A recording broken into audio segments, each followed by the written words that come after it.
खबरों को जानने के लिए टाइप करें विस्फोटक न्यूज। सब्सक्राइब बटन को दबाएं और नोटिफिकेशन के लिए दिए गए बेल आइकन पर क्लिक करें। हमारे वीडियोस को लाइक, शेयर एंड कमेंट करें। विस्फोटक न्यूज के प्रायोजक हैं red pro real estate developers. Corona virus की चपेट में आ चुकी दिल्ली की भविष्य की तस्वीर बहुत भयानक होने वाली है। उप मुख्यमंत्री मनीष सिसोदिया के मुताबिक दिल्ली में 31 जुलाई तक 5.5 लाख केस हो सकते हैं।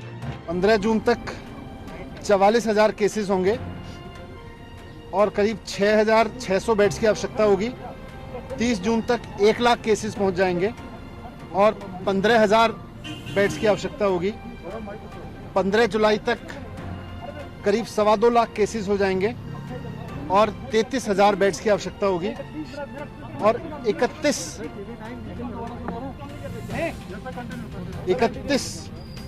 जुलाई तक करीब 5.5 लाख केस पहुंच जाएंगे दिल्ली में और उसके लिए करीब 80,000 बेड्स की आवश्यकता होगी। ये तब है जबकि अब तक थोड़े दिन पहले तक लॉकडाउन चल रहा था और अभी तक दिल्ली के हॉस्पिटल्स में दिल्ली के ही जो निवासी हैं, वो चाहे कहीं से भी, जो आदमी आज दिल्ली में रह रहा है वही दिल्ली के हॉस्पिटल तक आ पा रहा था। जो दिल्ली सरकार के वो प्राइवेट हॉस्पिटल्स हैं।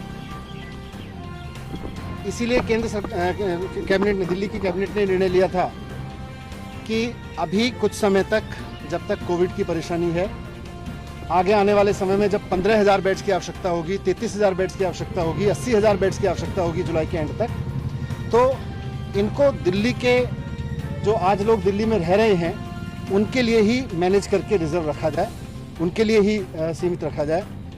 लेकिन कल एलजी साहब ने उस फैसले को पलट दिया था। भाजपा नेता ज्योतिरादित्य सिंधिया और उनकी मां की तबीयत खराब होने के बाद दोनों को दिल्ली के साकेत स्थित मैक्स अस्पताल में भर्ती कराया गया है। सिंधिया और उनकी मां में कोविड-19 पॉजिटिव पाए गए हैं। फिलहाल दोनों लोगों की हालत सामान्य बताई जा रही है। भारत में बीते 24 घंटे में कोरोना वायरस संक्रमितों की संख्या में 9,987 मामलों का इजाफा हुआ है। साथ ही 266 लोगों ने कोरोना संक्रमण के कारण अपनी जान गंवाई है। स्वास्थ्य मंत्रालय ने मंगलवार सुबह ताज़ा जानकारी साझा की है। देश में अब कुल मरीजों की संख्या 2,66,598 हो गई है। साथ ही भारत में अब तक मौत का आंकड़ा 7,466 पहुंच गया है। राष्ट्रीय राजधानी दिल्ली में अगले 14 दिनों के दौरान कोरोना पॉजिटिव लोगों की संख्या बढ़कर दोगुनी होने की आशंका है। फिलहाल यहां करीब 29,000 कोरोना मामले सामने आ चुके हैं। दिल्ली के स्वास्थ्य मंत्री सत्येंद्र जैन ने कहा, अगले 2 हफ्ते में दिल्ली में कोरोना वायरस के मामलों की संख्या 56,000 तक पहुंच सकती है।